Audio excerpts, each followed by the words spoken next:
Hello guys, welcome back to the channel. In this today's video, I'm going to show you how we can duplicate clip and make it as overlay on CapCut mobile application.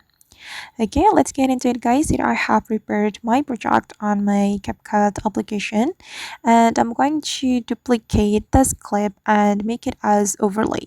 If we want to do that, the first thing we're going to do is clicking on the clip until all of this feature appear on your screen, and then you just need to scroll all the way to the right until you find the duplicate option. This one guys, click on this duplicate option, and now as you can see that the clip has been duplicated. And if you want to make it as overlay, you can go to the overlay button, click on it. Then now the clip has been overlaid, and we can drag the second clip to make it align with the first clip like this.